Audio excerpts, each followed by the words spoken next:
أعوذ بالله من الشيطان الرجيم. بسم الله الرحمن الرحيم. الحمد لله رب العالمين،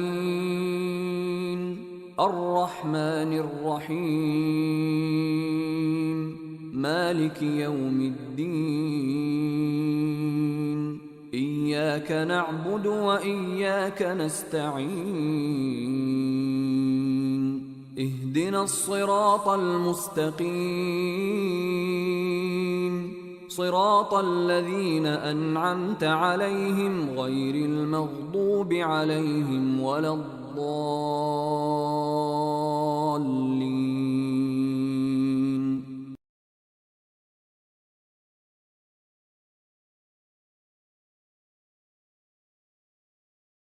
أعوذ بالله من الشيطان الرجيم. بسم الله الرحمن الرحيم. عم يتساءلون عن النبأ العظيم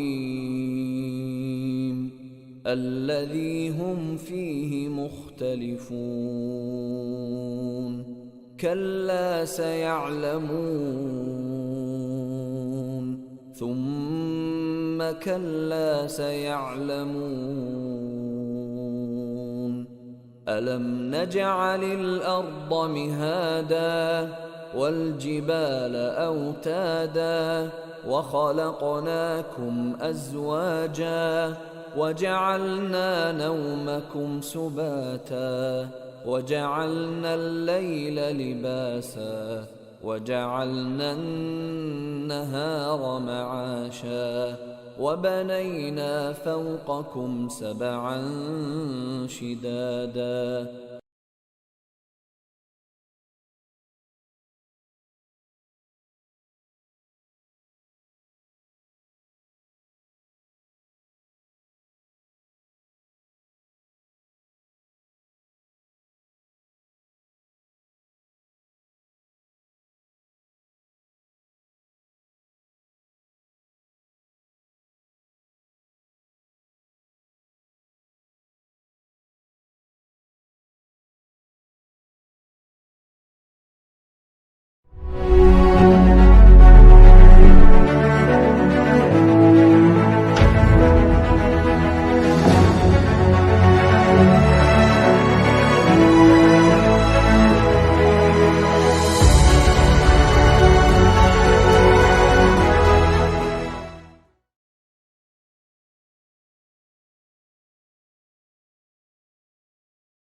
Islam pernah berjaya memimpin dunia ini lebih dari 7 abad.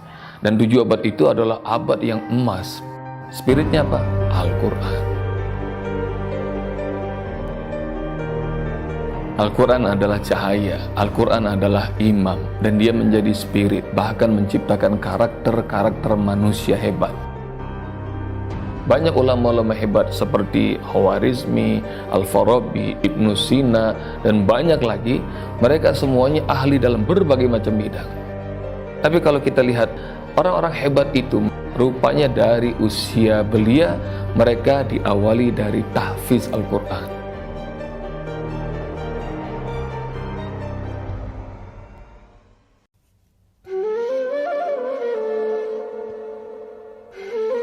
Waktu Rasulullah hijrah dari Mekah ke Madinah, saat itu seluruh penduduk Madinah bahagia, datang menyambut tamunya dengan cara-cara yang terhormat dan mulia. Maka kemudian janda yang bernama Ummu Anas, ibunya Anas, bingung, tidak mampu memberikan apa-apa kepada Rasulullah. Maka begitu dilihat anaknya yang usianya saat itu 9 tahun lagi bermain-main, dimandikan Anas, dipakaikan pakaian terbaik menghadap Rasulullah. Ya Rasulullah, kami bahagia, seluruh penduduk Madinah bahagia menerima kehadiranmu di kota ini. Semua di antara kami memberikan hadiah terbaik. Aku janda miskin ya Rasulullah, aku tidak mampu memberikan apa-apa kecuali anakku ini. Anas dihibahkan, diberikan oleh ibunya kepada Rasulullah SAW. Jangankan anak yang kita cintai, harta pun masih banyak di antara kita yang begitu sulit untuk menyalurkan hartanya, memberikan terbaik buat Allah. Maka bagi saya ini barangkali menjadi dongeng yang tidak mungkin terjadi.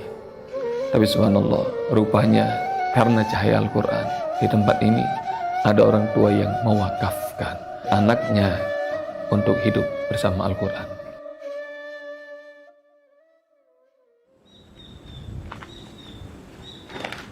Pesantrenin anak lo tuh. Anak lo kan itu sukanya main warnet mulu, mendingan pesantrenin. Ya udah hafal, enak. Pas di rumah tuh, pas pulang kayaknya pengen kesono lagi. Dulunya Supri hampir menjadi anak yang nakal, anak yang susah diatur, karena seperti anak-anak zaman sekarang yang kecanduan dengan warnet, yang kecanduan dengan game. Meskipun dia anak yang mandiri, suka berdagang, tapi hasil dagangannya selalu dipakai buat warnet lagi. Bangun pagi-pagi, nyara kuah, dapat banyak, jual, main warnet. Terus main warnet, ngambil lagi duit emak 10.000. Terus itu pas malam main, duitnya habis. Disuruh tidur kagak mau. Pas paginya pulang-pulang emaknya duitnya habis. Pas itu ngutang emaknya.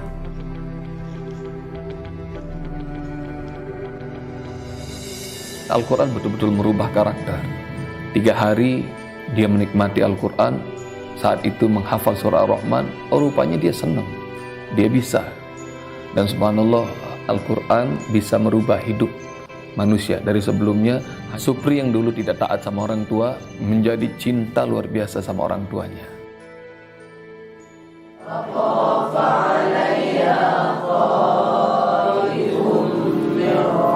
Anak-anak santri tidak diajarkan untuk sekedar menghafal, tapi sesungguhnya spirit, semangat dari apa yang mereka dapatkan dari ayat-ayat Allah, kemudian sunnah-sunnah Rasulullah diterjemahkan, diejawantahkan dalam kehidupan sehari-hari. Kita ingin seperti bagaimana Rasulullah mengajarkan spirit Islam. Diberikan ayat-ayat 3 baris sampai 6 baris sehari, kemudian mereka menghafalkan, mereka menikmati, mengerti maknanya, mereka mengamalkannya. Juga ditambahkan dengan beberapa skill kehidupan yang amat penting bagi mereka. Diajarkan berkuda, diajarkan memanah, diajarkan renang, diajarkan silat, juga beberapa skill kehidupan seperti matematika, bahasa Inggris, dan beberapa keperluan hajat hidup lainnya.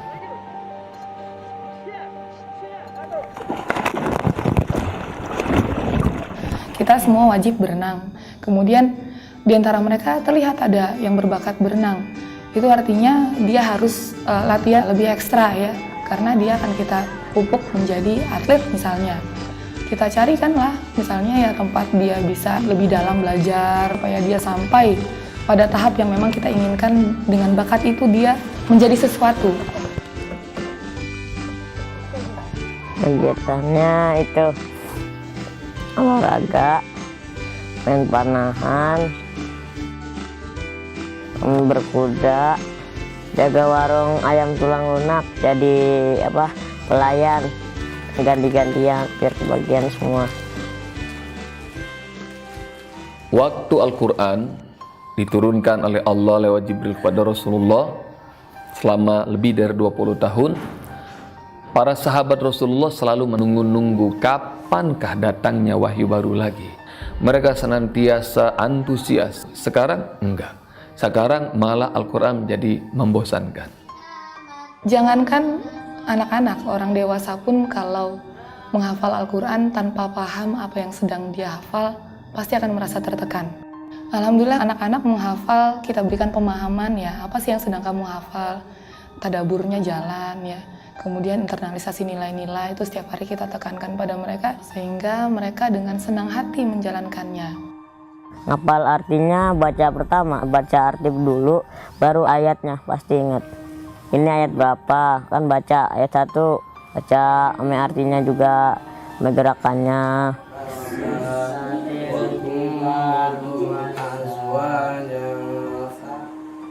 Lalu hafalannya nggak gampang hilang, itu kalau waktu luang baca 10 menitan, habis itu tidur. Kita jangan main malam rojaah, ngulang hafalan. Rasul dan para sahabat itu mudah hafal, susah lupa.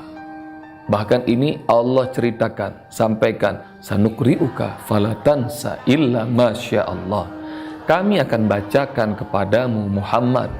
Dibacakan kepada Rasulullah karena Rasul tidak bisa baca. Falatansa, sekali dibacakan engkau tidak lupa. Tapi kebanyakan umat Rasulullah SAW di zaman ini susah hafal, mudah lupa. Fakta-fakta ini yang kemudian kita renungkan, yang itu membuat kami berpikir untuk, oh iya, tidak ada cara menghafal Al-Quran yang lebih hebat caranya, metodologinya, manhajnya, kecuali cara yang dicontohkan oleh Rasulullah.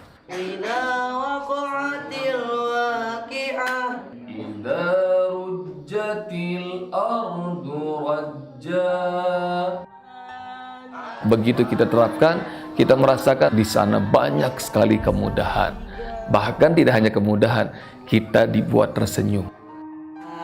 Kami Laskar Cijulang senang mengaji dan hafal Quran, jauh dari ayah, jauh dari ibu. Sejak awal saya dengan suami tidak berniat untuk membuat sekolah. Jadi ketika kemudian Allah menitipkan puluhan bahkan sekarang ratusan anak kepada kami tidak menganggap diri kami sekedar guru bagi mereka.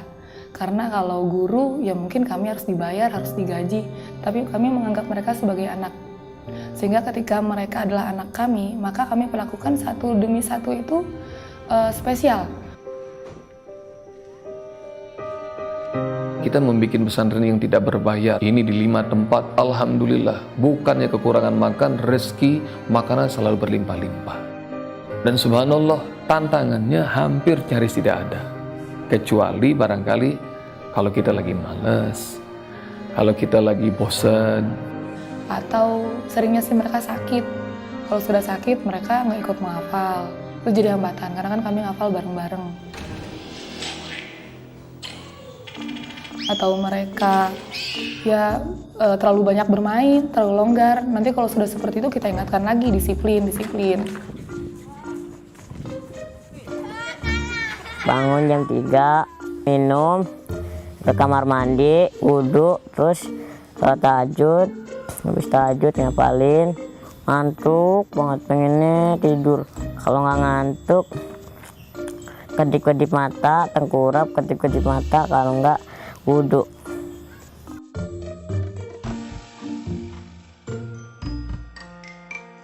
Ketika kita pilih Al-Quran menjadi kurikulum dasar, kemudian sunnah Rasulullah SAW, kemudian ditambah skill-skill lainnya, banyak orang yang mengatakan, kenapa anak-anak tidak diberikan kurikulum seperti sekolah-sekolah biasa? Mereka harus mengerti yang fardu ain terlebih dahulu. Maka kemudian mereka belajar fardu kifayah. Kebanyakan kita keliru untuk memilih segala hal yang fardu kifayah kita anggap sebagai fardu ain. Sementara yang fardu ain kita anggap sebagai fardu kifayah. Belajar seperti matematika, biologi, fisika, segala macam fardu kifayah. Tapi banyak orang yang menganggap itu sebagai fardu ain. Tapi begitu diperiksa sholatnya anak-anak, bacaan Al-Qur'annya, bahkan ini yang fardu ain mereka lalaikan. Jadilah kalian satu kelompok hamba-hamba Allah yang dari ke hari mempertebal keimanan kalian kepada Allah. Yang diharapkan dari para santri, mereka menjadi Hizbullah, mereka menjadi tentara Allah yang selalu membawa ajaran-ajaran yang Allah inginkan, menyampaikan kepada keluarganya, kepada sahabatnya, kepada kerabatnya, masyarakatnya, lingkungannya, bangsa ini dan manusia seluruh dunia. Kalau udah gede sih pengen jadi polisi yang biasa-biasa aja, bisa nolong orang, nolong kakek-kakek nyebrang, bantu nangkep orang yang jahat gitu, ngatur lalu lintas, bantu teman-teman polisi untuk itu mengajak orang ngapal Quran. Kita kalau udah punya duit banyak kasih ngajiin mak, terus sama beliin itu sawah sama rumah, sama bangun itu apa namanya masjid. Inilah Al-Quran yang bisa merubah manusia yang dulunya tidak suka belajar, yang dulunya tidak taat sama orang tua, sekarang menjadi manusia yang betul-betul membanggakan, betul-betul membahagiakan. Yang lebih membanggakan lagi, meskipun dari keterbatasan fisik yang dimiliki oleh Supri, kemudian dia dari kalangan orang-orang yang terbatas rezekinya, ekonominya, tapi subhanallah, Supri menunjukkan kesungguhannya, menunjukkan jihadnya dalam belajar. Supri alhamdulillah di antara lebih dari 30 santri, Supri dapat peringkat mumtaz, peringkat excellent, dan dia nomor 2 terbaik sepesantren.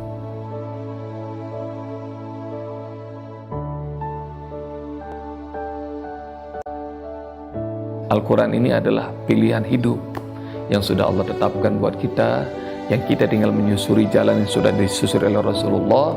Maka begitu kita menjalaninya di atas sirat ini, orang-orang boleh berkomentar, tapi biarkan kita merasakan kenikmatan ini, karena tidak ada yang lebih hebat memberikan petunjuk menuju jalan kebenaran, menuju hidup yang lebih bercahaya, kecuali cahaya dan petunjuk Al-Quran.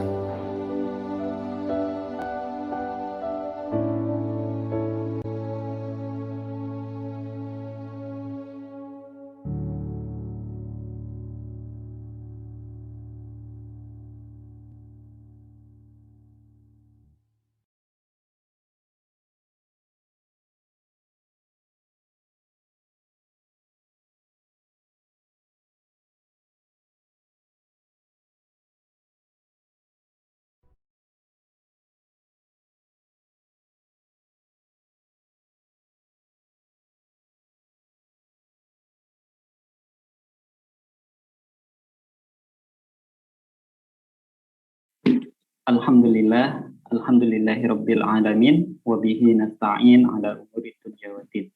Wassalatu wassalamu ala asyrafil anbiya'i wal mursalin wa ala alihi wa sahbihi ajma'in, amma ba'd. Hadirin yang berbahagia, jamaah pengajian eksklusif Askar Kauni yang mudah-mudahan selalu diberkahi oleh Allah Subhanahu wa taala, dan yang tak lupa pula Al-Ustaz Hilmi Firdaus yang alhamdulillah sudah berada di tengah-tengah kita.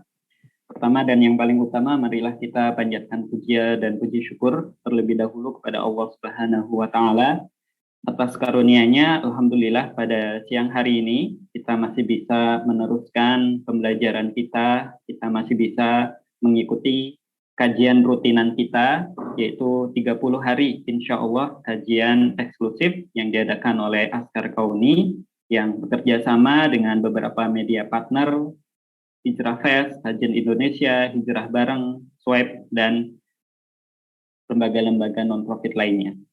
Salawat dan salam semoga selalu tercurah kepada baginda kita, Nabi Agung, Nabi Besar, Nabi Muhammad SAW.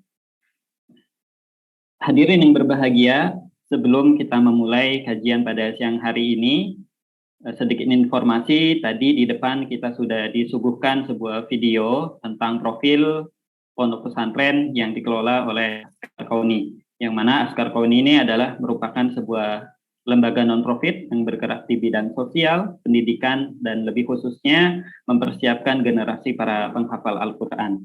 Salah satu program unggulan adalah pesantren tahfidz yang tadi sudah kita saksikan bersama profilnya. Dan barangkali bagi para jamaah yang hadir pada saat ini yang ingin mendonasikan sebagian rezekinya, khususnya untuk program buka puasa untuk santri yang ada di pondok pesantren tersebut. Hadirin sekalian bisa menyalurkan donasinya melalui BNI Syariah dengan nomor rekening 800-800-5355 atas nama Yayasan Askar Kauni untuk membantu program yang sudah berjalan agar bisa maksimal. Untuk memulai kajian kita pada siang hari ini, marilah sama-sama kita mulai terlebih dahulu. Kita buka dengan bacaan Al-Basmalah bersama-sama. Bismillahirrahmanirrahim.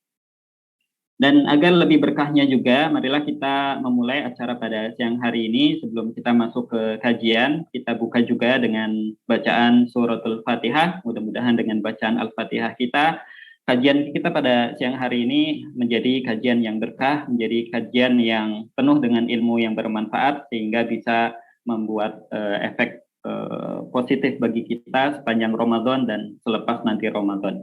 Ala hadiniyah wa ala kulli niyatin sholihah. Al-Fatihah. A'udzu billahi minasy syaithanir rajim. Bismillahirrahmanirrahim. Alhamdulillahi rabbil alamin. Ar-Rahmanir Rahim. Maliki yaumiddin. Iyyaka na'budu wa iyyaka nasta'in. Ihdinas siratal mustaqim. Siratal ladzina an'amta 'alaihim ghairil maghdubi 'alaihim waladdallin. Amin. Amin ya rabbal alamin. Oke, alhamdulillah kita sudah kehadiran narasumber atau pemateri yang akan membawakan materi pada siang hari ini. Terlebih dahulu mari kita sapa Al-Ustaz Hilmi Firdaus. Assalamualaikum Ustaz. Waalaikumsalam warahmatullahi wabarakatuh. Alhamdulillah. Bagaimana kabarnya Ustaz Hilmi? Sehat? Alhamdulillah, sehat. Alhamdulillah. Ya, alhamdulillah. Oke. Ya, jamaah yang berbahagia, insya Allah pada siang hari ini Al-Ustaz akan membawakan tema yang ini tentunya sangat penting sekali bagi kita. Temanya adalah karakter wajib seorang mukmin, ya, khususnya di bulan Ramadan kali ini. Sudah sepantasnya kita coba untuk mengintrospeksi, kita membangun kembali karakter wajib seorang mukmin itu harusnya seperti apa. Nanti kita akan mendengarkan penjelasannya lebih jauh dari Al-Ustaz. Nah, sebagai pemberitahuan, insya Allah Ustadz nanti akan diberikan waktu untuk menyampaikan materi kurang lebih 35 menit, dan setelah itu nanti akan ada tanya jawab dari para jamaah. Untuk jamaah yang terhormat bisa menuliskan pertanyaan yang ingin ditanyakan di kolom chat Zoom yang sudah tersedia. Nah, oleh karena itu, untuk mengefektifkan waktu, kita langsung saja persilahkan kepada Al-Ustaz Hilmi Firdaus untuk menyampaikan materinya. Ilaihi falyatafaddal mashkura. Silakan Ustaz. Jazakallah khair.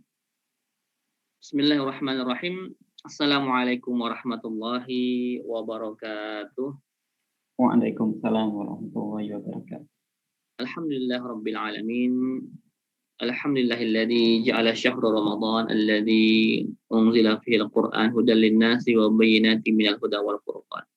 Asyhadu an la ilaha illallah wa asyhadu anna sayyidana Muhammadan abduhu wa rasuluhu la nabiyya wa la rasula ba'da. Allahumma shalli wa sallim wa barik ala hadzal nabiyil karim sayyidina wa habibina wa syafi'ina wa maulana Muhammadin wa ala alihi wa sahbihi ajmain, amma ba'd.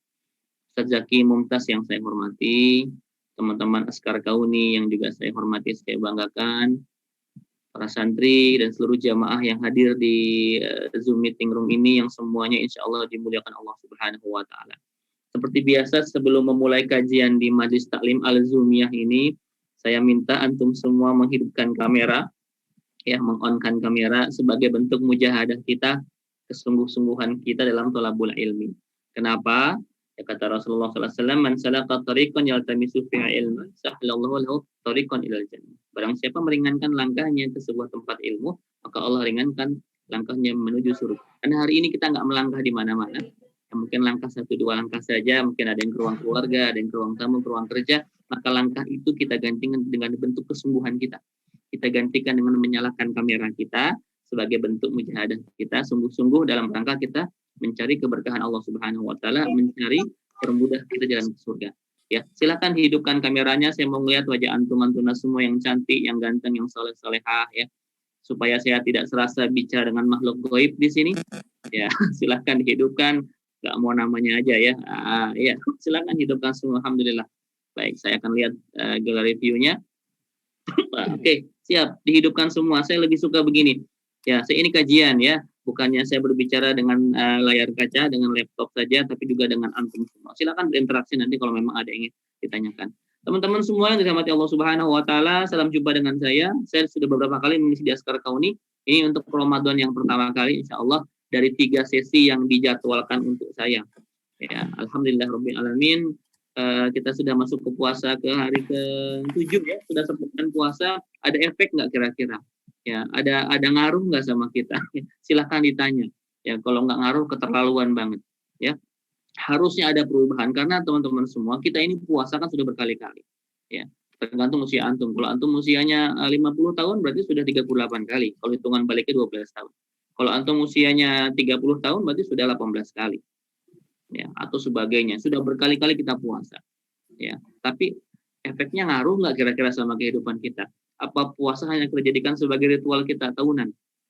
Ya, kita apa jangan-jangan kayak puasanya ular? Tahu puasanya ular ya antum semua ya? Ular ternyata juga puasa. Ya, ular sebelum mengganti kulit dia itu puasa. Puasa dengan sangat menyakitkan bahkan. Namun ketika selesai puasa, ular ya mengganti kulit, tapi tetap sosoknya adalah ular. Itu puasa yang nggak bagus sebenarnya. Itu juga puasa yang bagus, itu puasa yang di request, yang diharapkan oleh Allah Subhanahu Wa Taala untuk kepada kita ya, agar menjadi puasa seperti halnya ulat. Ulat itu apa? Ternyata dia seekor makhluk yang menjijikkan ya. Ulat antum semua tahu ulat ya, bahkan ibu-ibu pasti geli ya. Kalau bahasa anak zaman now itu gelai gitu ya. Gelai, menggelikan ulat itu ya. Makhluk yang menggelikan bahkan menjijikkan, kadang-kadang makan gatal gitu ya. Tapi ternyata dia juga berpuasa. Berpuasanya masuk ke dalam kepompong.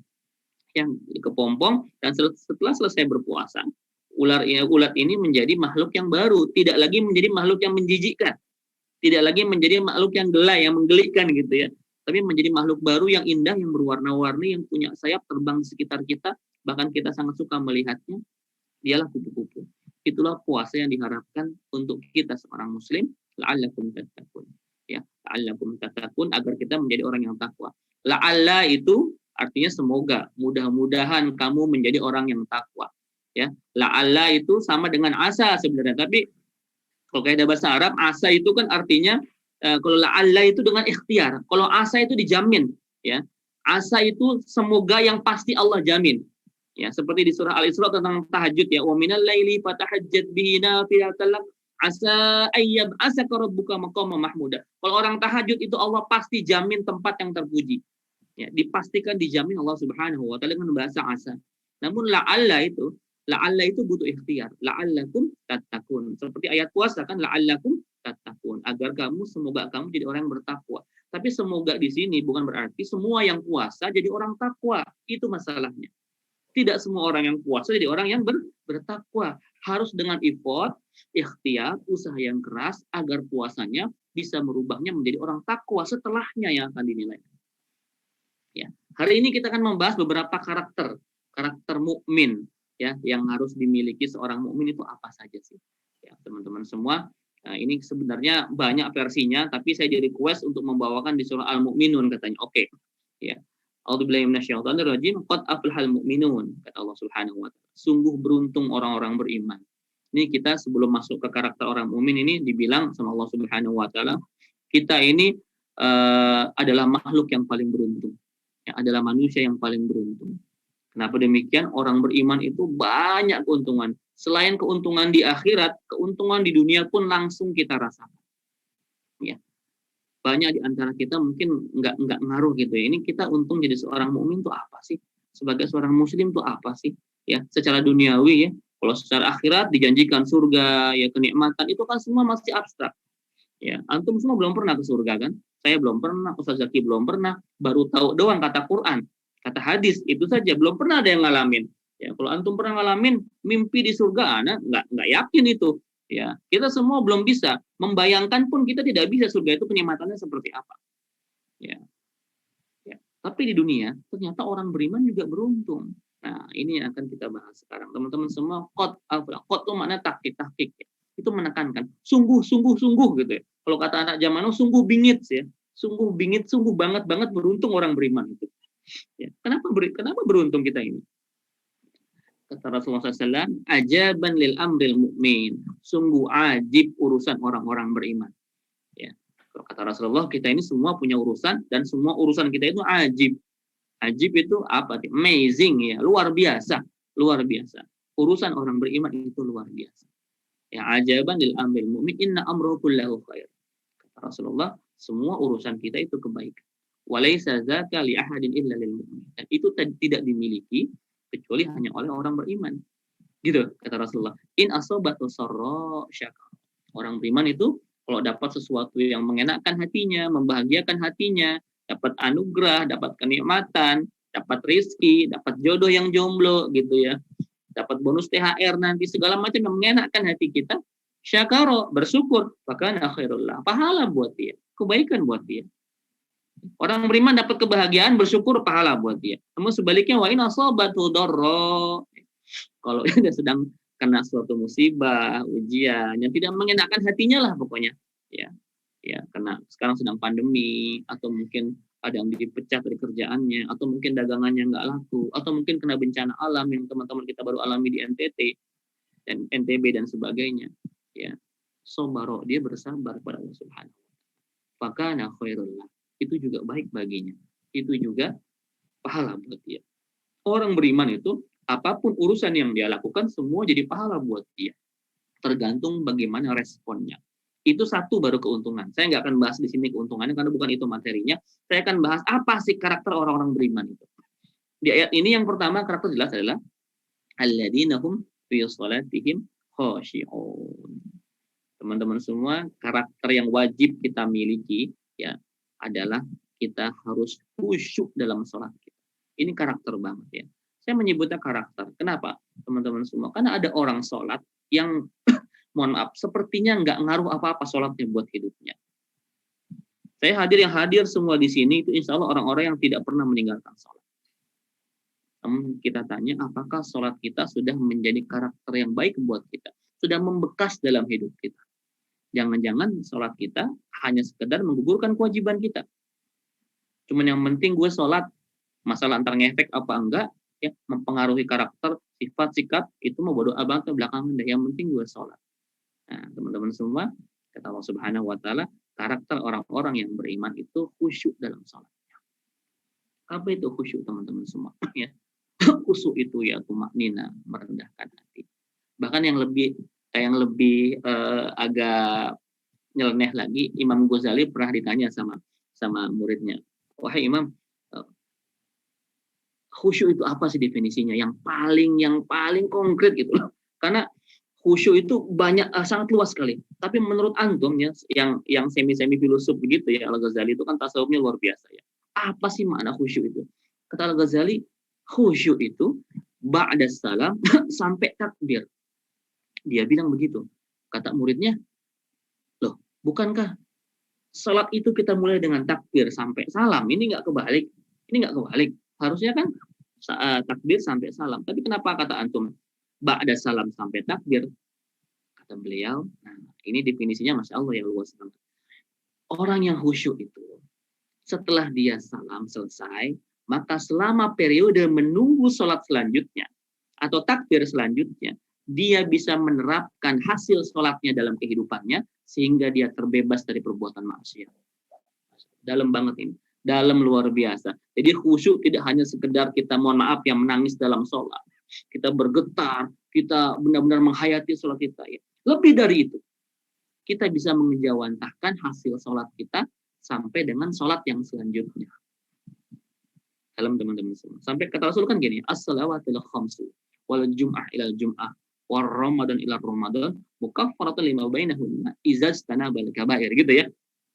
Salat yang 5 waktu dari Jumat ke Jumat, dari Ramadan ke Ramadan itu bisa menutupi dosa-dosa kita, kealfaan kita, menghapus dosa kita idza istanabal kabair ya. Apabila enggak dikerjakan dosa-dosa besar gitu ya. Teman-teman semua, kata Rasulullah dari subuh ke zuhur, zuhur ke asar, asar ke maghrib, maghrib ke isya, itu periode antara 2 salat itu ternyata menghapus dosa-dosa kita. selama nggak ada dosa besar. Ya. Kenapa kita dikasih 5 sholatnya? Saya pernah diskusi sama orang, mohon maaf ya, orang-orang non-Islam ya, non-Muslim. Ustadz, kenapa sih orang Islam itu ibadahnya banyak banget? Kami jadi yang tertarik sama Islam mikir-mikir, karena sebelumnya ibadah kami itu cuma seminggu sekali. Nah kalau kita harus masuk Islam, ibadah 5 kali, itu nggak capek Ustadz? Gitu pertanyaan seorang non-Muslim. Kita sambil santai, sambil rileks ya. Saya kalau jawab nggak pernah pakai banyak dalil saya. Sama orang-orang gitu nggak perlu banyak dalil. Sampaikan gini, bro, kita kira-kira dosa sehari itu berapa bro? Ente pernah ngitung nggak bro? Ya, wah banyak Ustadz, dosa banyak dari mulai bangun tidur sampai tidur lagi kalau dihitung ya mungkin puluhan Ustadz. Nah, kira-kira kalau dosanya puluhan sehari atau mungkin ratusan sehari, kalau ente ibadahnya seminggu sekali, 7 hari sekali, ya anggaplah ente dosa 100 satu hari, kali 7, 700 kali, ente ibadah sekali dalam seminggu, kira-kira cukup nggak ngapus dosanya? Dia mikir, ya benar juga ya. Saya bilang gini, ente tahu Nabi Adam, dalam semua agama kisahnya Adam itu sama. Beliau diusir dari surga karena melakukan satu buah dosa ya, sepakat semua agama sama. Karena Adam melakukan satu buah dosa, maka bahuldi, ya diusir dari surga ke dunia. Saya bilang gini, bro, Nabi Adam itu dosanya 1, diusir ke dunia. Kita dosanya banyak, pengen masuk surga. Kira-kira nyambung nggak saya bilang? Dia mikir lagi gitu ya. Saya senang ngajak mikir orang. Iya benar juga ya. Kita ini dosa banyak, kok pengen ke surga? Adam 1 dosanya diusir dari surga. Nah, karena itu dalam agama kami, karena tahu manusia itu banyak dosa, dikasih tuh ritual untuk penyuci dosa, untuk penghapus dosa sebanyak mungkin. Allah kasih kita 5 waktu sholat. Ya, setiap kita kerjakan sholat itu dengan khusyuk, maka selama 24 jam kita akan terhapus dosanya, kecuali dosa besar. Akhirnya dia angguk-angguk kepala. Ya, dia sudah mulai terbawa ritual kita, ritme kita ya. Sampaikan kepentingan sholat itu buat hambanya, karena Allah tahu kita ini banyak dosa. Kalau kita ritual seminggu sekali, itu kebanyakan numpuk dosanya. Nah itu Allah cuci kita setiap waktu sholat. Ya, selang berapa jam dicuci lagi, dibersihkan lagi, seperti itu terus.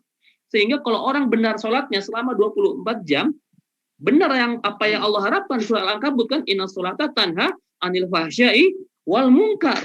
Dijamin akan terbebas dari fahsyai wal munkar. Nah, pertanyaannya lagi sekarang, kenapa di Indonesia ini yang katanya majority orang-orang Islam, 231 juta, 88% orang Islam di Indonesia. Banyak orang Islam, banyak banget ya. Kebayang kalau buang air kecil rame-rame, wah tenggelam mungkin Jakarta begitu ya. Luar biasa, banyak banget ya. Orang Islam tuh banyak di Indonesia. Tapi kenapa? Yang katanya sholat itu ya, tingkat kriminal kita masih tinggi. Tingkat corruption index kita juga masih salah satu yang tertinggi di Asia. Ya, kejahatan masih banyak, segala macam lah gitu ya, masih banyak. Katanya sholat. Nah, berarti yang digarisbawahi adalah ada yang salah dengan sholatnya. Teman-teman semua, jadi karakter seorang mukmin nomor 1 adalah khusyuk dalam sholatnya. Demi Allah teman-teman semua, saya pun masih belajar khusyuk. Jangan dikira Ustadz khusyuk, belum tentu, kadang khusyuk, kadang enggak. Ya, dan setan itu licik teman-teman. Setan itu mengganggu kita sesuai dengan apa yang kita pikirkan. Ya, kalau antum seorang pebisnis, setan akan masuk lewat pikiran-pikiran tentang bisnis. Ya, kalau antum emak-emak, ibu rumah tangga, setan pun akan masuk lewat situ. Allahu Akbar. Ini artinya apa seperti ini? Para ulama menyampaikan bahwa takbir seperti ini artinya wahai dunia, engkau di belakangku, jangan masuk ke dalam pikiranku, kami akan khusyuk menghadap Tuhan kami. Dunia di belakang. Allahu Akbar. Namun apa yang terjadi setelah itu? Allahu Akbar. Yang harusnya kita fokus pada Allah Subhanahu wa taala, emak-emak, ya Allah, ikan asin belum diangkat, lagi goreng ikan asin, ya lupa matiin kompor. Ya Allah, jemuran udah mau mendung belum diangkat. Ya Allah, si adik belum dijemput dari sekolah. Ya Allah, suami saya kok nggak balas WA saya, jangan-jangan dia ada apa-apa di luar. Memikirkan segala macam urusan rumah tangga. Ujung-ujungnya nggak khusyuk sama salatnya. Yang bapak-bapak pun juga demikian sama. Ya, mikirin kantor, mikirin meeting, target perusahaan, atau kadang-kadang yang sepele. Ente anak cowok tuh kan biasanya suka pelupa, nyimpan apa-apa dia lupa. Naruh kunci motor lupa tuh sampai marah-marah sama si isi rumah. Pas lagi sholat itu dapat petunjuk dari Allah kata dia gitu ya. Ingat kunci motor lagi sholat. Oh, Ustaz, ini petunjuk, mungkin itu bukan petunjuk, bro, itu setan, was-wasnya setan. Enak aja petunjuk, dapat kunci gitu ya. Diganggu pikiran kita dengan hal-hal yang enggak banget lah gitu, yang remeh-temeh. Ujung-ujungnya antum pernah nggak ngerasain lupa rakaat sholat? Ya, saya pribadi pernah lupa rakaat sholat. Digoda dengan apa? Dengan materi ceramah. Ya, jangan ditiru lah, ini nggak bagus lah ya. Teman-teman semua, ternyata orang itu digoda sesuai dengan apa yang dia pikirkan setiap hari. Ya. Khusyuk, belajar. Gimana caranya? Banyak resepnya. Nanti kapan-kapan kita bahas. Yang paling simpel apa? Anta'budallaha ka'annaka tarahu, fa ilam takun tarahu fa innahu yaraka, gitu ya. Anta'budallaha ka'annaka tarahu. Ya, engkau beribadah seakan-akan engkau melihat Allah Subhanahu wa taala. Kita kalau lagi haji, lagi umroh, sholat depan Ka'bah, itu feelingnya beda banget. Ya, ada feel yang berbeda, seakan-akan tuh Allah di depan kita, itu Ka'bah, itu rumahnya Allah, itu mungkin Allah ada di situ gitu ya. Kita khusyuknya dapat banget, feel-nya dapat. Ya, anta'budallaha ka'annaka tarahu. Namun ketika kita di rumah yang enggak jauh dari Ka'bah kan ya, kita kan susah tuh ngebayang-bayangin kita melihat Allah. Ya sudah, anta'budallaha ka'annaka tarahu fa illam takun tarahu fa innahu yaraka. Kalau kita enggak bisa melihat Allah, maka yakinlah Allah sedang melihat kita. Gitu ya. Jadi kita yakinin semua sholat kita itu dikontrol sama Allah Subhanahu wa taala. Maka jangan main-main dengan sholatnya. Wahai bapak, wahai ibu, persiapkan waktu sholat sebaik mungkin. Ibu-ibu juga kalau habis di dapur ya, Allahu Akbar, ada azan, ya jangan ngomong begini, loh, kok udah azan lagi sih? Perasaan tadi baru azan zuhur, udah asar aja. Nah, ada nggak ya begitu? Atau bapak lagi meeting, pernah nggak ada azan? Cepat banget azannya, perasaan tadi baru azan zuhur. Hati-hati ketika Anda bicara seperti itu artinya Anda menganggap sholat sebagai sebuah beban. Ketika sholat sudah menjadi sebuah beban, dijamin nggak khusyuk. Ya, kan sholat itu berat bagi orang-orang yang nggak khusyuk gitu kan. Wasta'inu bis-sabri was-shalah fa innaha lakabiratun illa 'alal khashiin. Kata Allah, berat loh kita sholat kecuali bagi orang-orang yang khusyuk. Makanya kalau kita nggak khusyuk jadi beban sholat kita. Seakan-akan ada di antara aktivitas kita, mengganggu aktivitas kita. Na'udzubillah summa na'udzubillah. Terakhir satu sesi tentang sholat ini, saya mau cerita sedikit. Ini kayaknya saya waktunya nggak cukup nih Zakia. Jadi karakter yang penting-penting aja ntar ya. Ya. Ada sebuah cerita ini real story teman-teman semua. Kejadian di daerah BSD. Ada seorang tukang cendol, masya Allah, tukang cendol. Cendolnya enak pokoknya, laris dia, best seller gitu ya. Dia itu mangkal depan masjid. Dia buka jam 11 sampai sore. Ya, ketika jam 11 dia sudah rame, pas jam 12 kurang sudah mau azan, itu pedagang cendol hilang. Kling, hilang gitu ya. Pokoknya hilang aja. Masuk ke masjid ya. Padahal konsumen lagi rame. Ya, konsumennya lagi rame, ya. Hilang begitu. Habis sholat selesai, balik lagi, jualan lagi. Asar juga gitu. Nih, jam-jam 3-an nih lagi rame-rame ini orang pada beli gini, dia tiba-tiba ngilang aja begitu. Terus berlangsung kayak begitu. Ada yang nanya akhirnya, "Bang, ente ini kenapa ya Bang ya? Ane lihat tiap hari itu ngilang aja lagi pedagi konsumen banyak, kenapa ente ngilang?" Kata Abang, kan saya sholat. Saya menunggu azan sebentar, saya mendengarkan azan, saya tunggu waktu azan dan iqamah, saya sholat berjamaah, saya sunnah rawatib, zikir, saya selesai, saya dagang lagi. Tapi kan sayang Bang, itu kan pedagang, konsumen lagi banyak. Ya entar lah, kan bisa masbuk sholat. Tinggalan dikit mah nggak apa-apa, lo maaf gitu kata konsumennya. Dia ketawain sama si abangnya, bro, dagang cendol itu bukan profesi saya. Loh, ente emang apa Bang? Profesi saya itu penunggu waktu sholat. Kerjaan saya itu nunggu waktu sholat. Ya, di sela-sela saya menunggu waktu sholat sampai ke sholat berikutnya, saya menjalankan hobi saya, jualan cendol. Teman-teman semua, dari kisah ini kita ambil kesimpulan. Ternyata jangan pernah menjadikan sholat sebagai aktivitas selingan kita. Berat jadinya karena beban itu. Kalau kita nunggu, kerjaan kita nunggu waktu sholat itu enjoy, kita tunggu-tunggu. Kan selama ini azan yang kita tunggu cuma satu kan, azan maghrib waktu puasa doang kan. Jujurlah padaku. Antum menunggu azan ketika waktu puasa doang, ngumpul rame-rame depan televisi atau depan HP, udah azan belum gitu ya. Yang lain nggak pernah ditunggu, iya kan? Iya, bahkan udah azan lagi, kayak begitu. Artinya apa? Kita menganggap sholat sebagai beban dalam kehidupan kita. Astagfirullahaladzim, sama-sama istighfar. Saya juga istighfar, sering banget kayak begitu. Padahal Rasul itu ketika, mohon maaf, Rasul itu manusia. Pernah bete, pernah galau, pernah sedih, pernah capek dalam berdakwah. Ketika beliau dalam perasaan seperti itu, beliau panggil Bilal. Wahai Bilal, istirahatkanlah aku dengan azanmu. Maksudnya apa? Disuruh azan, Bilal. Pengen apa? Pengen sholat berjamaah.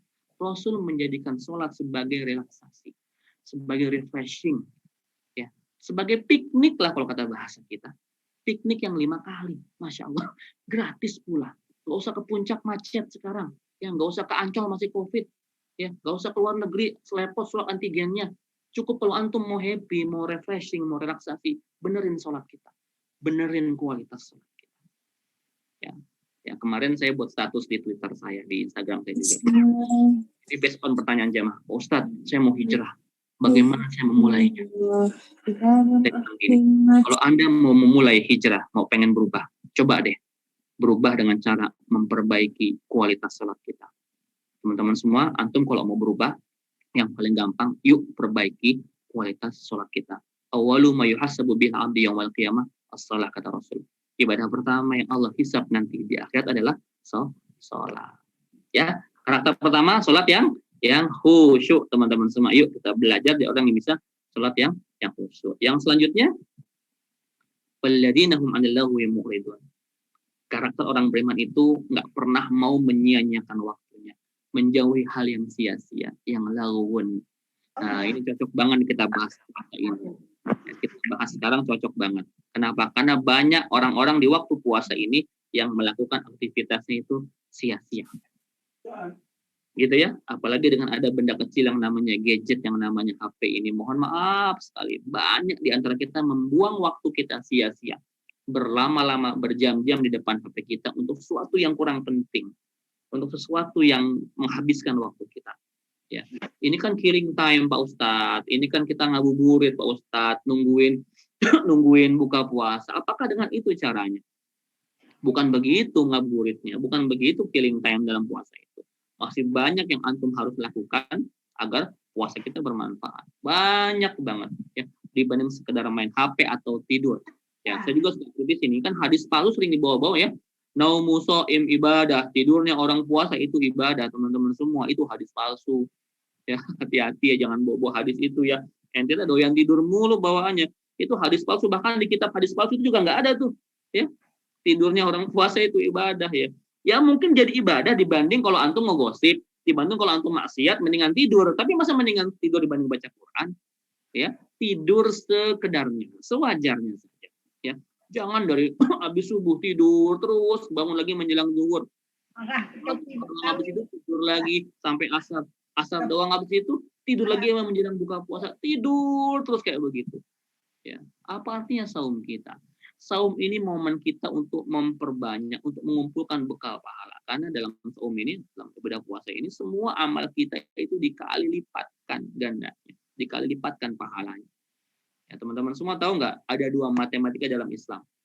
Ketika kita beramal soleh ya. Yang pertama itu kan di surah Al-An'am ayat 160 ya. 160 a'udzubillahi minasyaitonir rajim, man jaa'a bil hasanati falahu asyru amsalihah. Gitu ya kata Allah Subhanahu wa taala. Barang siapa berbuat satu kebaikan, maka Allah balas 10 kebaikan tuh. Jadi kalau antum punya uang 10.000, antum masukin kotak amal di Askar Kauni, itu bukan 0 ya, tapi Allah balas 100.000. Itu kata Allah Subhanahu wa taala, dan pasti.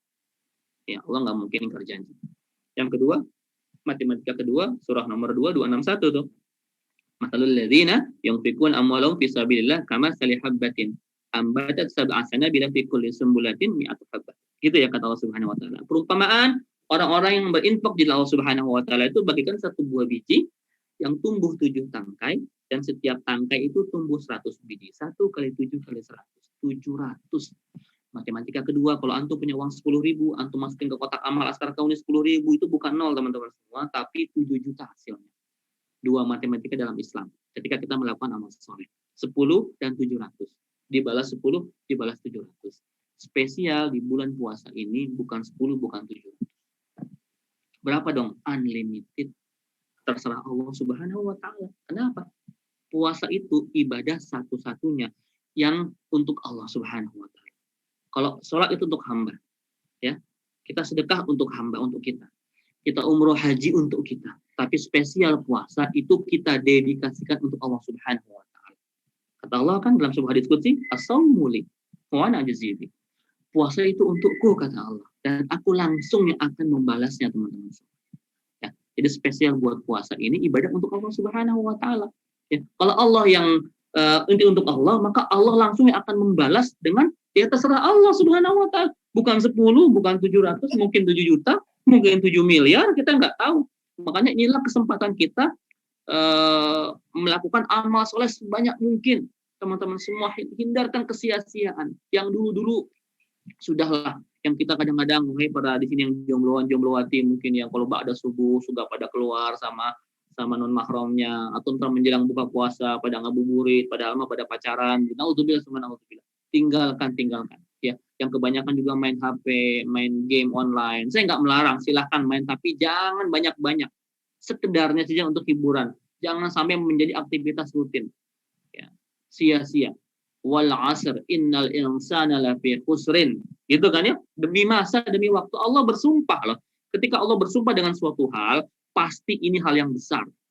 Hal yang harus kita perhatikan sebagai seorang hamba. Demi masa, demi waktu. Innal insana lafi khusrin. Sesungguhnya manusia kita ini semua dalam kerugian. Illal ladzina amanu, kecuali orang beriman, wa amilus shalihah, dan beramal saleh. Wa tawassaw bil haqq wa tawassaw bis sabr, gitu ya. Saling menasihati dalam kebaikan, kebenaran, dan kesabaran. Kita ini merugi kata Allah kalau kita nggak bisa memanfaatkan waktu kita dengan baik. Hilangkan yang sia-sia. Termasuk yang hobi-hobinya, ya antum semua ada hobi mancing, ada yang hobi mungkin main catur, ada yang hobi ya segala macam. Lakukan, silahkan. Saya nggak pernah melarang. Yang nggak boleh itu ketika antum melakukan hobi antum semua, melalaikan ibadah kepada Allah Subhanahu Wa Taala. Lagi mancing, ya mancing ikan ya, bukan mancing keributan ya, mancing ikan gitu ya. Ada azan gitu ya, tanggung belum dapat. Nah, masa Allah kalah sama pancingan? Nah, Allah marah, Allah maha pecemburu, hati-hati ya. Boleh mancing tapi tetap jalankan kewajiban kita sebagai seorang hambanya Allah Subhanahu Wa Taala ya. Tinggalkan hal yang sia-sia. Yang ketiga, walladzina hum lizzakati fa'ilun. Ya. Karakter yang ketiga ini dermawan sebenarnya. Ya, disimbolkan dengan zakat. Zakat itu artinya pemerataan. Ya. Kenapa harus ada zakat? Sampai Abu Bakar tuh ketika beliau diangkat menjadi khalifah, ada yang mencoba nggak bayar zakat, diperangin sama Abu Bakar. Zakat ini simbol pemerataan dalam Islam, simbol kedermawanan dalam Islam. Karena Islam tuh nggak boleh kaya sendirian. Karena itu Islam bukan paham yang seperti kapitalis, gitu ya. Islam itu pengen ada pemerataan. Ya, kalau Islam benar-benar diterapkan di negeri ini, ya, atau di negara-negara lain itu rahasia koefisien gini itu koefisien ketimpangan kesejahteraan hidup itu nggak akan lagi jauh, nggak akan lagi. Sekarang di Indonesia kesenjangannya luar biasa, yang kaya makin kaya, yang miskin makin miskin. Ketika pandemi, antum tahu nggak, banyak orang-orang kaya baru. Saya ulangi, ketika pandemi ternyata banyak orang-orang kaya baru, dan juga lebih banyak lagi orang-orang miskin yang baru. Banyak daftar orang kaya baru yang mereka punya usaha di bidang online. Ya, yang punya jasa kurir, jasa antar barang dan sebagainya, itu kaya, makin kaya di era pandemi. Tapi juga banyak teman-teman kita yang mohon maaf, yang menjadi orang miskin yang baru gara-gara mungkin di PHK pekerjaannya, gara-gara bisnis rumah makannya nggak laku, bisnis restorannya nggak laku, jualannya juga nggak laku, dan sebagainya. Ya teman-teman semua, ya karena itu zakat. Ya ini bulan Ramadan kebanyakan di antara kita yang membuat siklus zakatnya itu setiap bulan Ramadan. Ya nggak apa-apa, boleh kapan aja sih, mau jatuh temponya kapan boleh, silakan teman. Kalau mau di Ramadan silakan. Ya, Rasulullah bahkan ketika Ramadan beliau itu bersedekah bagaikan angin, ringan gitu ya. Ya, bahkan beberapa pengusaha kaya di Timur Tengah itu mereka cerdas banget ya kalau beramal ya. Ya. Kalau antum ke Qatar, kalau antum ke Dubai gitu ya, itu setiap hari itu ada puluhan ribu takjil dan hidangan berbuka puasa yang disiapkan free gratis.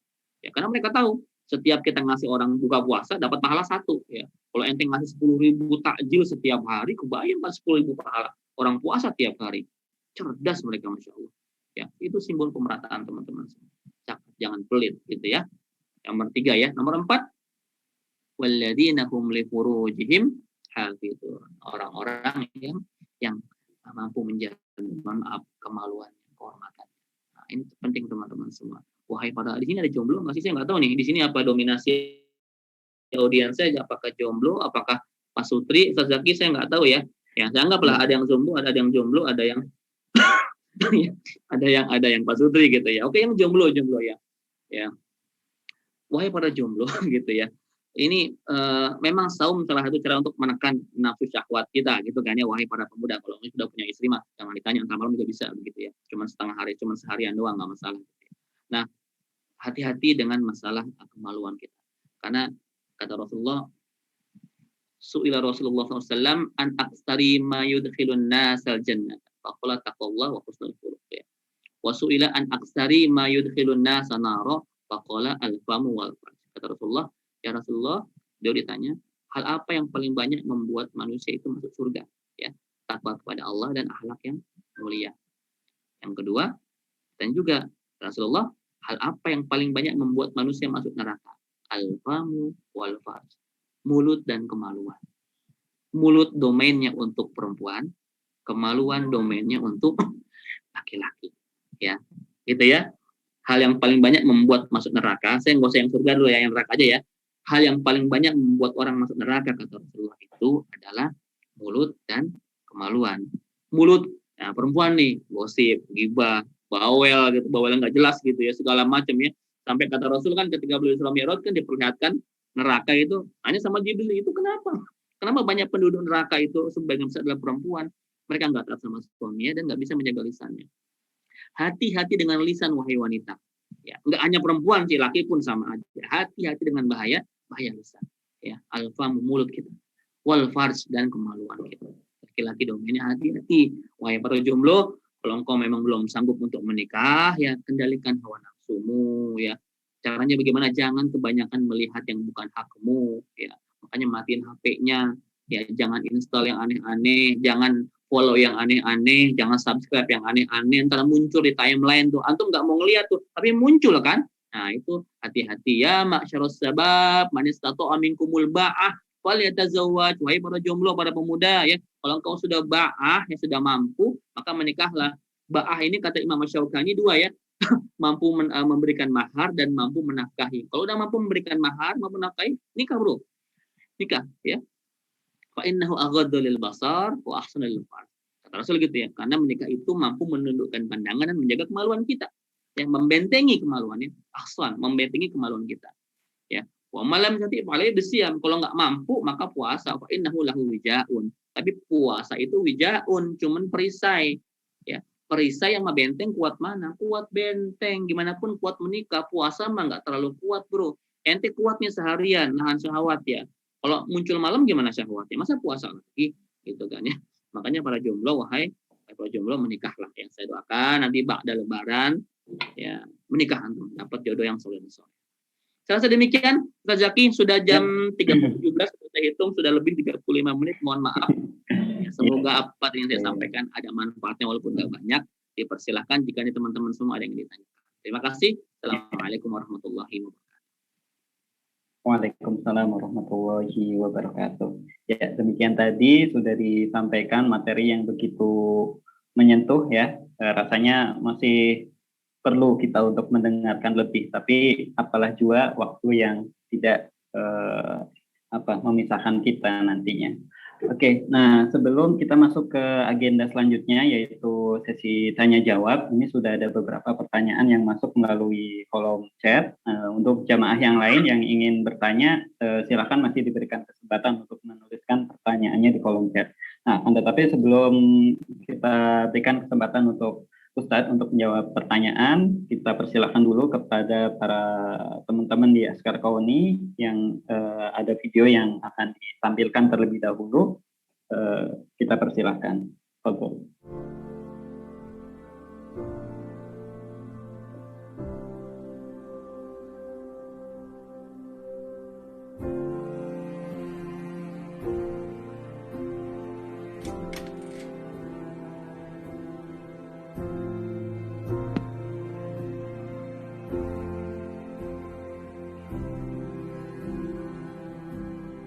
Nama saya Nila, saya pengusaha restoran. Nama saya Ningsih, profesinya ya ibu rumah tangga. Nama saya Avianto, profesi saya karyawan swasta. Nama saya Mubarok, profesi sebagai ojek online. Sudah. Sudah? Sudah. Sudah. Orang tua yang bisa membawa anaknya menjadi anak-anak yang soleh dan soleha. Arti orang tua yang baik adalah mereka melahirkan dan membesarkan serta mendidik. Orang tua yang baik menurut saya itu, saya bisa memberi perhatian. Orang tua yang baik tuh yang bisa mempersiapkan semua untuk anaknya.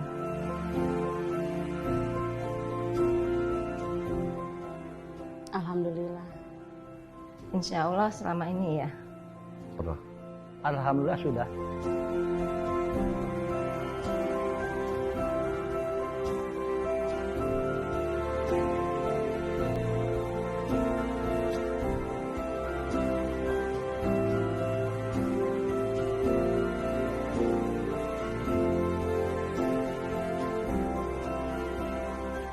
Terima kasih kepada orang tua asuh sudah membantu saya dan teman-teman saya yang di sini. Insya Allah kita akan semangat belajar Al-Qurannya lagi. Saya senang banget, saya sudah belajar Al-Quran 8 juz. Terima kasih Umi, Abi, dan kita sayang sama Umi. Mereka pantas disebut orang tua yang baik.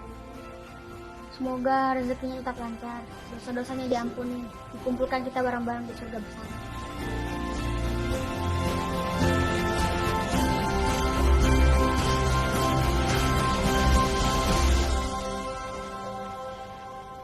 Ayah, bunda, kata Pak Ustadz, orang yang menyantuni anak yatim akan seperti dua jari ini bersama Rasulullah di surga nanti.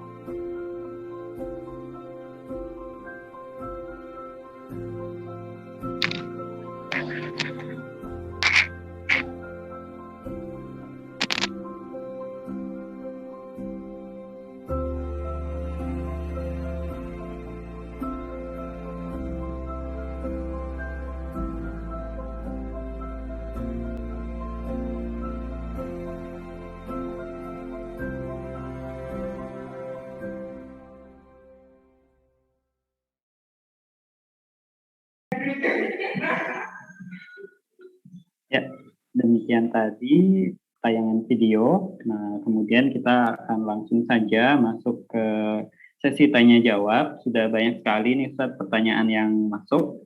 Namun kita akan mohon maaf tidak bisa membacakan semua pertanyaan. Kita akan memilih beberapa pertanyaan. Pertanyaan yang pertama ini ada salah satu dari jamaah yang menanyakan, Assalamualaikum Ustaz, saya seorang pegawai kereta ya. Job desk saya menjaga keselamatan, kelancaran, dan ketepatan perjalanan kereta. Ini penting sekali job desk-nya. Terkadang ketika jadwal dinasan saya bentrok dengan sholat Jumat. Saya tidak bisa mengikuti sholat Jumat, ya, dikarenakan tidak ada petugas pengganti atau yang menggantikan pekerjaan saya. Namun kemudian saya menggantikan dengan sholat zuhur sendiri. Bagaimana pandangan Ustadz? Mohon solusinya Ustadz. Terima kasih. Baik. Ini kalau memang nggak ada solusi sama sekali, ini menyangkut keselamatan orang banyak, menyangkut nyawa orang banyak, ya sifatnya menjadi darurat, maka diperbolehkan untuk mengganti dengan sholat zuhur. Tapi masa sih nggak ada yang menggantikan? Ya sesekali mungkin mengajukan kepada atasannya, kepada manajemennya yang lebih tinggi untuk di-upload, ya diganti dengan petugas yang mungkin dari agama lain. Tapi kalau memang nggak ada yang menggantikan, ya ini demi keselamatan orang banyak, ya karena ini masalah nyawa orang, masalah pintu perlintasan rel kereta api ini nggak mungkin untuk ditinggalkan, maka Bismillahirrahmanirrahim, ya. Karena pun insya Allah ini jihad juga, ya, ini ibadah juga. Jadi tetap boleh. Cuman saya sendiri silakan antum ajukan ke atasan, ya. Pak, ini kalau waktu Jumat saya minta di upload atau minta digantikan karena saya pengen sholat Jumat, ini kan kewajiban. Kalau memang nggak bisa juga, insya Allah nggak apa-apa. Ya, gitu kira-kira. Ya. Oke, baik, terima kasih. Nah, pertanyaan selanjutnya ini banyak yang sejenis juga pertanyaannya. Tadi karena Ustaz membahas tentang sholat khusyuk. Nah, ini ada beberapa jamaah yang minta tips gitu, Ustaz. Bagaimana caranya agar kita mendapat sholat yang khusyuk? Apakah ada amalan atau doa khusus biar kita sholatnya itu khusyuk? tips and triknya gitu Ustaz. Silakan Ustaz. Kalau doanya kan biasanya kita ya Allahumma inna na'udzubika min qalbin la yakhsha gitu ya. Ya Allah, aku ini berlindung kepada Engkau dari hati yang enggak khusyuk gitu ya. Tapi ada beberapa tips sih, ini kayaknya nggak cukup ini waktunya, Pak Ustadz, kalau kita mau bahas ini. Global aja ya, global ya. Global aja. Di awal dibilang ya, anta'budallaha ka'annaka tarahu fa illam takun tarahu fa innahu yaraka gitu. Karena kita melihat Allah Subhanahu wa taala. Kalau enggak, yakin bahwa Allah sedang melihat kita. Kata para ulama, apapun ibadahnya, ketika kita mau fokus, mau khusyuk gitu ya, seakan-akanlah ini ibadah kita yang terakhir. Jadikanlah seakan-akan ini sholat kita yang terakhir. Jadi karena seakan-akan ini puasa kita yang terakhir. Ketika kita merasa bahwa ini sholat kita yang terakhir, maka kita akan fokus khusyuknya di sholat itu. Begitupun di saum kita. Ya. Jadi teman-teman semua saya tahu lah, nggak hanya antum, saya juga sering digoda dengan pikiran-pikiran yang aneh-aneh ketika masuk ke waktu sholat. Ya. Makanya coba deh, Bismillah dilawan seakan-akan ini sholat kita yang terakhir. Seakan-akan saya pernah dapat cerita tentang terdakwa mati bernama Freddy Budiman ya. Beliau seorang gembong narkoba. Beliau gembong narkobanya nggak kaleng-kaleng ya, tontonan gitu ya. Tapi beliau, kata teman saya Ustaz Fatih Karim, ketika beliau mengisi kajian di Nusa Kambangan, beliau itu sudah taubat ya. Sudah taubat, sudah berjanggut, pokoknya sudah benar secara casing sudah islami lah ya. Dia cerita bagaimana pertobatan dia. Dan dia tahu kapan dia dieksekusi. Teman-teman semua, boleh jadi dia lebih beruntung dibanding kita karena dia tahu kapan matinya. Karena itu ketika beliau dieksekusi, beliau minta beberapa request. Salah satunya adalah ditembak mati dalam keadaan tetap membuka matanya, karena dia pengen melihat dosa-dosanya yang pernah dia kerjakan. Antum tahu nggak? Ini real story. Ketika beliau meninggal dunia, itu mukanya tersenyum bersih, ceria sekali. Dan ketika diangkat jenazahnya itu sangat ringan. Merinding saya mendengarkannya. Itu seorang gembong narkoba yang kejahatannya luar biasa. Tapi dia tahu matinya kapan. Dia tahu kapan dieksekusi. Permasalahannya buat kita sekarang, yang katanya orang-orang yang ngaji, yang katanya mungkin ustadz ini, yang mungkin Ustadz Zaki juga, yang katanya mungkin punya ilmu agama dan sebagainya. Kita nggak tahu kapan kita mati. Apakah saya mati sedang berdakwah atau saya sedang bermaksiat? Apakah antum sedang ngaji atau antum sedang bermaksiat? Kita nggak tahu demi Allah. Kita nggak tahu. Kita berdoa kepada Allah, semoga kita mati sedang dalam keadaan ibadah kepada Allah Subhanahu wa taala. Allahumma inna nas'aluka husnul khatimah. Pengen begitu kan kita husnul khatimah. Karena itu ketika sholat, seakan-akan ya Allah, ini mungkin sholat kami yang terakhir. Khusyuk, ya, tumaknina. Jangan buru-buru. Jangan buru-buru. Ini kan kendala kita, sukanya buru-buru ya, cepet. Ya, tarawih juga buru-buru. Coba antum kalau tarawih, senang yang cepat, senang yang lama. Nggak usah dijawab, saya tahu senang yang cepat. Ya, antum kalau kasih pilihan mau 11 atau 23, ya pengen 11 lah. Ya, kalau 23 kan cepat katanya ya, bacanya cepat ya. Kalau 11 agak lama. Antum milih yang 11 bacaannya cepat coba. Masya Allah ya, luar biasa ya. Kita memang kalau ibadah pengennya diskon. Gitu ya. Kalau nikmat Allah pengennya banyak. Kalau ibadah pengennya dikit. Kita pengennya ke surga. Jadi Allah nggak nyambung semua kita ini. Ya makanya yuk perbaiki sholat kita pelan-pelan. Dan disiapkan dengan baik, well prepared gitu loh. Kalau buat kata orang bule itu disiapkan dengan matang. Apanya? Pakaiannya. Tadi saya bilang, wahai emak-emak, kalau habis dinas di dapur, ada azan asar, ganti pakaian dinasnya. Ya, dinas di dapur kan pakai daster gitu ya, udah bau ikan asin, bau bawang, bau amis ya, bolong pula dasternya. Yang dia pakai menghadap Allah, walaupun pakai mukena, tapi kan nggak enak di badan. Ganti baju dulu, pakai mukena yang bersih, pakai mukena yang wangi. Sholatnya di tempat yang nyaman. Kalau perlu ada pendingin udaranya biar nggak gerah, begitu ya. Sajadah yang empuk, mihrab yang empuk, yang enak supaya antum semua bisa berlama-lama dengan Allah Subhanahu wa taala. Begitu. Disiapkan, kita jangan sholat sekedarnya. Ini kita banyak, mohon maaf loh, yang menjadikan karena kita nggak nungguin waktu sholat. Jadi sesuatu cuma selingan doang. Ketika sedang ada aktivitas, ya udah kita kerjain. Ya, saya pernah loh dulu ada main bola asar gitu ya, sebelum asar. Ketika ada azan asar, itu pada sholat ke masjid tapi dengan baju yang penuh dengan peluh dan keringat, yang bau dan sebagainya. Mereka sholat. Ya Allah, itu nggak pantas banget kita menghadap Allah dengan bau keringat dan baju asal-asalan. Kita menghadap presiden, menghadap gubernur, bupati, atau kepala sekolah, atau dosen, atau rektor, kita nggak berani kok pakai baju yang jelek gitu ya. Apalagi menghadap Allah Subhanahu wa taala. Inilah kita yang suka menggampangkan sholat. Kita memang nggak meniatkan, udah biasa sholat, Ustaz, tiap hari juga sholat 5 kali, apa spesialnya? Nah, Itu masalahnya. Kita tidak menjadikan sholat kita spesial. Ya, makanya untuk menjadikan spesial, anggaplah ini sholat kita yang terakhir. Wallahu a'lam bishawab. Gitu, Ustaz. Ya. Oke, terima kasih Ustaz. Semoga kita bisa terhitung sebagai orang-orang yang khusyuk di dalam sholatnya, insya Allah. Amin. Oke, nah pertanyaan selanjutnya Ustaz, ini ada perwakilan dari jamaah Jomblowiyah Ustaz. Masyaallah. Jomblo Ustaz. Iya, ini perwakilannya menanyakan bagaimana cara ikhtiar kita dalam menjemput jodoh, kemudian bagaimana cara meyakinkan diri kita bahwa benar dia jodohnya, gitu Ustaz. Dua hal. Nah. Mana ya? Setiap orang punya pengalaman berbeda-beda, teman-teman semua. Nggak bisa saya kasih tips ini langsung buat ini. Memang nggak bisa. Setiap orang mengalami pengalaman hidup yang berbeda-beda. Cara menjemput jodohnya pun pasti berbeda-beda. Cuma kan Allah kasih koridor ya, ada batasan-batasan. Teman-teman semua, rezeki kita, jodoh kita, hidup mati kita kan sudah ada semuanya ya. Sudah terekam di Lauhul Mahfuz ya. Jodoh ente sudah ada, tinggal ente jemput. Allah tuh tidak ngelihat jodohnya, kan kita udah ada. Jadi Allah tuh nggak lihat jodoh kita siapa. Allah menilai proses penjemputan jodoh kita. Kalau kita ngejemput jodohnya dengan cara yang Allah larang, ya, dengan menabrak amar-ma'ruf Allah Subhanahu Wa Taala, pakai pacaran dan segala macam, jalan dosa buat kita. Namun ketika kita menjemputnya dengan cara-cara yang syar'i, yang Allah dan Rasulnya arahkan untuk kita, tuntut untuk kita, itu di jalan pahala buat kita. Caranya bagaimana ya? Ta'aruf ya, gitu kan? Kalau sekarang antum yang sudah berjodoh, antum siapkan, antum banyak tanya, banyak kenal, banyak silaturahim. Ya, ikut di aktivitas pengajian dan sebagainya. Antum kalau mau cari orang baik, ke tempat yang baik. Gitu ya. Kalau mau cari akhwat, ini akhwat Pak Ikhwan Ustaz yang nanya nih, Ustaz. Ini nampaknya dari akhwat Ustaz. Nah, iya. Memang akhwat yang suka tanya biasa. akhwat ya. Kalau antuna semua mau cari ikhwan yang soleh di tempat yang benar juga. Ya, di Askar Kauni ini banyak nih, saya tahu teman-teman Askar Kauni ini banyak yang jomblo-jombloan juga ya. Soleh-soleh mereka, boleh di situ cari ya.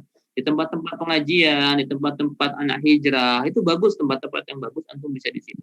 Dan antum butuh kenal dengan orang-orang yang menjadi mediator. Ya, mediator perempuan, mohon maaf ya teman-teman, akhwat itu boleh mengajukan diri. Ketika anti mendapati ada laki-laki yang soleh, yang baik akhlaknya, baik agamanya, boleh itu request, boleh mengajukan proposal, boleh mengajukan proposal, ya proposal lewat mediator, ya bisa ustadznya, bisa murabinya, begitu kan ya. Ya, boleh kita mengajukan diri. Khadijah pun demikian, ketika mengetahui ada seorang pemuda Muhammad SAW yang orangnya jujur, terpercaya, baik, ya, akhlaknya baik, ya, propose dia, dan Rasul pun menerima, Muhammad pun menerima. Jadi apa gambaran ini? Apa hikmahnya ya? Perempuan boleh mempropos duluan, gitu ya. Tapi dengan cara-cara yang baik juga, nggak murahan juga ya. Seperti itu kira-kira.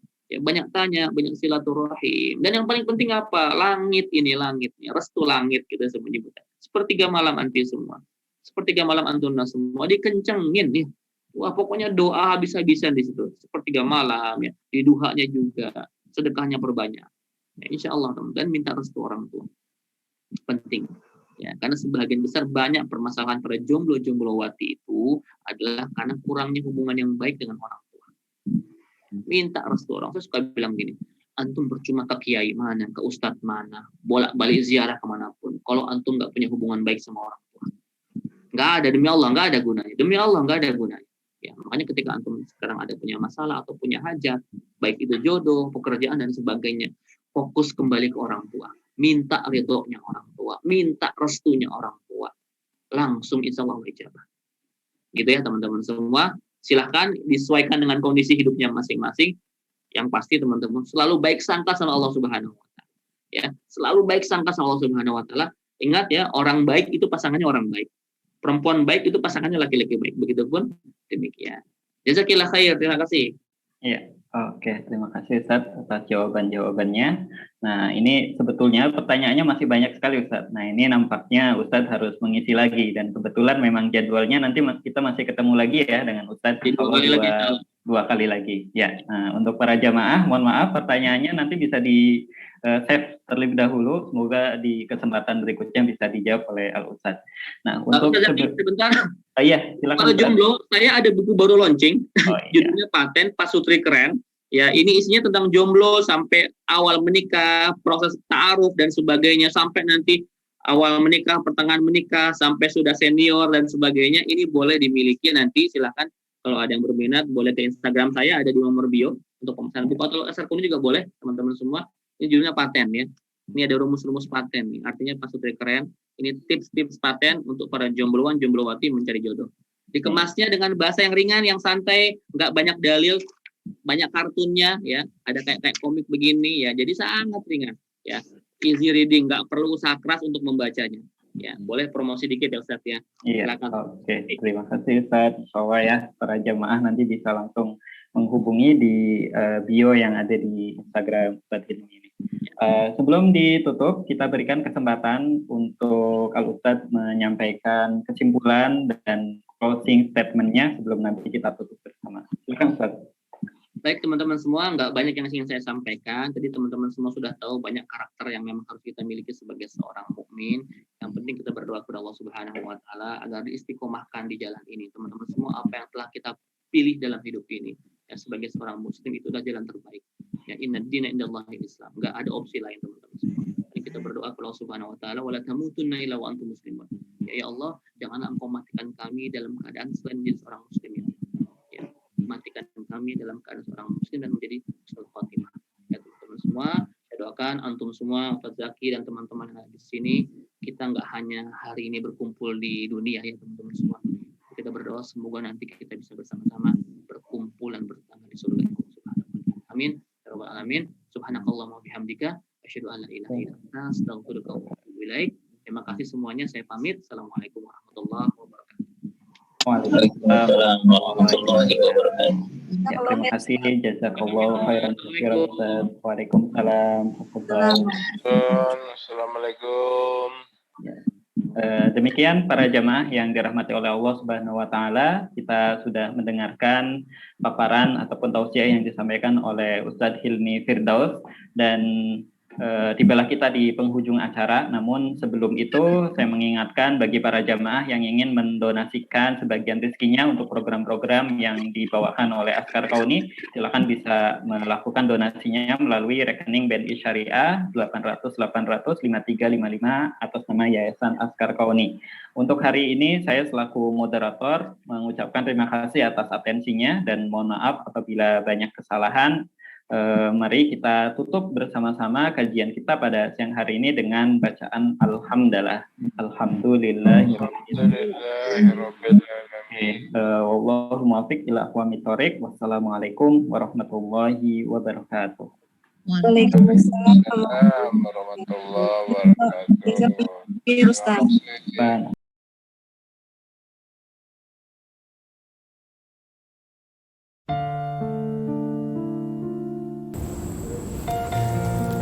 Assalamualaikum warahmatullahi wabarakatuh. Marhaban sahabat Quran.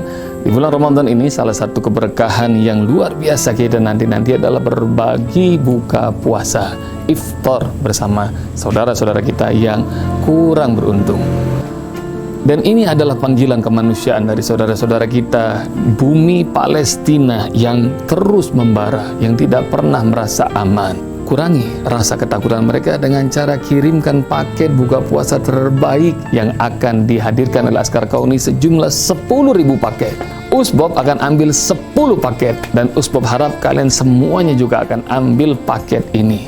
Paket di bumi amat mulia, bumi perjuangan, bumi para nabi, dan di sana ada kiblat manusia yang pertama, Baitul Maqdis. Yuk dapatkan kemuliaan Ramadan tahun ini dengan berbagi buka puasa buat saudara-saudara kita, difabel, tunanetra, keluarga yatim dan duafa, saudara-saudara seperjuangan kita, bangsa Palestina. Saya yakin Anda bisa.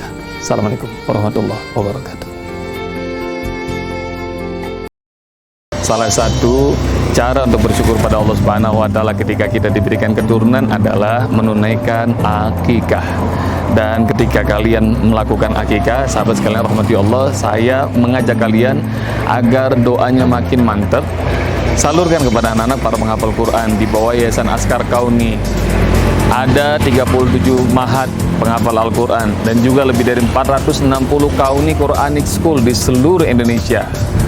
Kalian salurkan lewat Yayasan Askar Kauni, insya Allah anak-anak para penghafal Quran dari kalangan yatim, duafa di seluruh Indonesia, Sabang sampai Merauke, mereka akan mendoakan kita semuanya dan anak yang baru Allah karuniakan di keluarga kita. Kalian boleh pilih di mana tempatnya, insya Allah Askar Kauni akan menyalurkan hewan akikah kalian. Semoga Allah berkahi rumah tangga kalian dengan kehadiran ananda yang Allah hadirkan.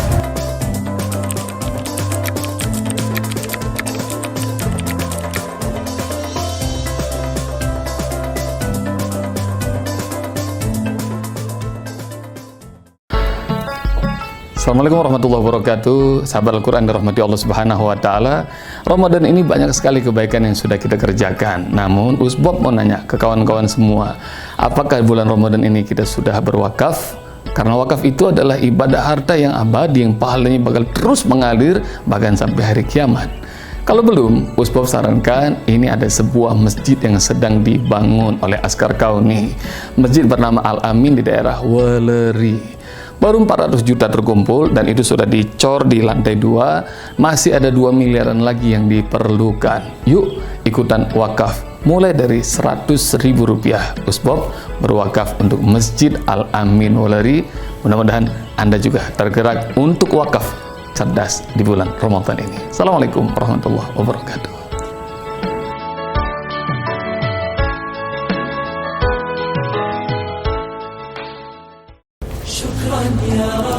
Assalamualaikum warahmatullahi wabarakatuh.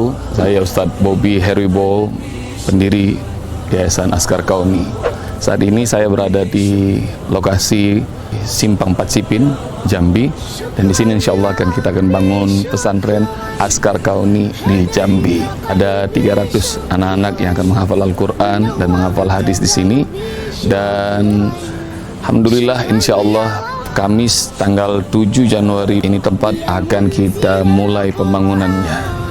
Anda bisa ikut dalam pembangunan ini dengan harta yang Anda miliki yang Allah titipkan. Hanya dengan 50.000, insya Allah Anda ikut berwakaf di pembangunan pesantren Askar Kauni Jambi. Hanya dibutuhkan 12.645 orang.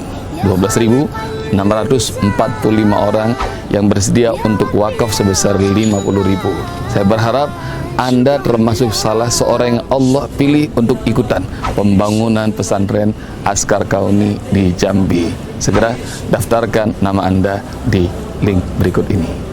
Assalamualaikum warahmatullahi wabarakatuh.